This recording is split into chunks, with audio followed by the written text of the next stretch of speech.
Hello and welcome to Medical Dialogues, your daily dose of health and medical news. I'm Mr. Zaman and here's what I bring to you all from the world of medicine.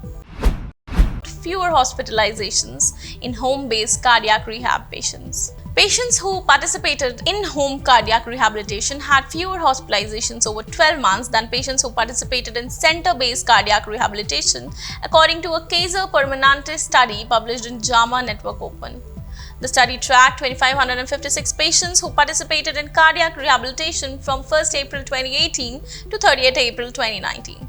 The patients had a mean age of 67 and were about 30% women and 45% non-white, and 47% had a combination of health factors that would put them in a medically high-risk category.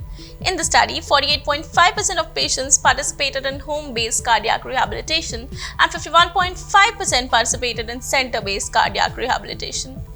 Patients who participated in home-based cardiac rehab had a 21% less chance of experiencing hospitalization in the 12 months after cardiac rehab compared to patients who participated in center-based rehab. But similar, adherence to beta blockers and statins, control of blood pressure, low-density lipoprotein, LDL cholesterol, and hemoglobin HbA1c.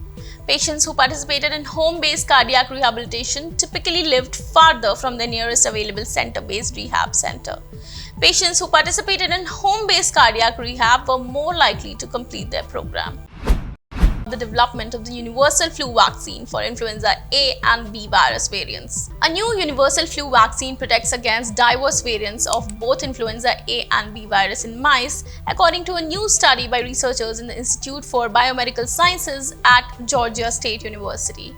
The researchers designed a single universal influenza vaccine candidate with key cross-protective, less variable parts of the influenza A and B viruses, multi-neuraminidase protein subtypes known to be major antiviral drug targets, and the universally conserved M2 ectodomain protein. The findings, published in the journal PLOS Pathogens, reports that mice vaccinated with an immune-stimulating virus-like particle displaying multiple neuraminidase subtypes and conserved M2 portions of antigens, that is, foreign proteins that induce immune responses, were protected against influenza A seasonal variants and pandemic potential viruses and influenza B viruses containing substantial antigenic variations.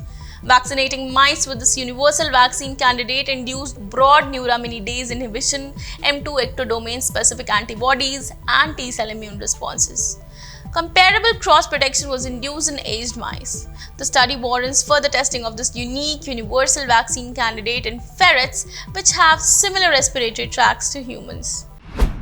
The prevalence of illicit drug use in intensive cardiac care unit patients. Illicit drug use is associated with a nearly 9-fold greater risk of death or life-threatening emergencies in ICCU patients, according to research presented at ASC Congress 2022. The Addict ICCU study assessed the prevalence of illicit drug use and the association with in-hospital major adverse events in consecutive patients admitted for acute cardiovascular events. From 7 to 22nd April 2021, all consecutive patients admitted to ICCU in 39 centers throughout France provided a urine sample tested for illegal drugs.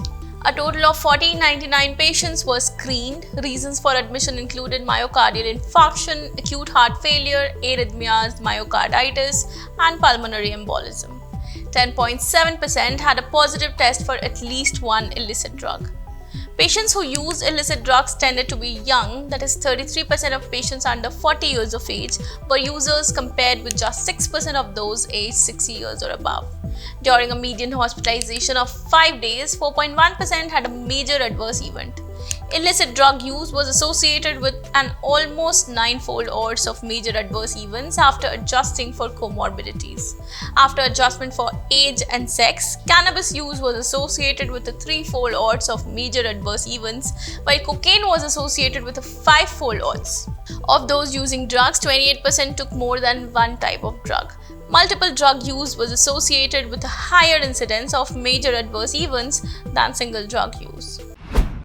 the lower risk of stroke and heart disease among people taking good sleep. 9 out of 10 people do not get a good night's sleep, according to research presented at ESC Congress 2022. The study found that suboptimal sleep was associated with a higher likelihood of heart disease and stroke. The authors estimated that 7 in 10 of these cardiovascular conditions could be prevented if anyone was a good sleeper. This study included 7,200 participants of the Paris Prospective Study 3rd or PPP3. Men and women aged 50 to 75 years and free of cardiovascular disease were recruited in a preventive medical center between 2008 and 2011.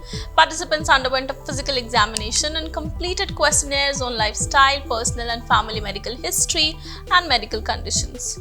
They found that the risk of coronary heart disease and stroke decreased by 22% for every 1 point rise in the sleep score at baseline. The researchers estimated the proportion of cardiovascular events that could be prevented with healthier sleep. They found that if all participants had an optimal sleep score, 72% of new cases of coronary heart disease and stroke might be avoided each year. Over 2 follow-ups, almost half of the participants changed their sleep score. In 25% it decreased, whereas in 23% it improved. When the researchers examined the association between the change in score and cardiovascular events, they found that a 1 point increment over time was associated with a 7% reduction in the risk of coronary heart disease or stroke. That's all for today. Stay tuned to Medical Dialogues for latest updates. Never miss a medical update from Medical Dialogues. Like, subscribe, and press the bell icon.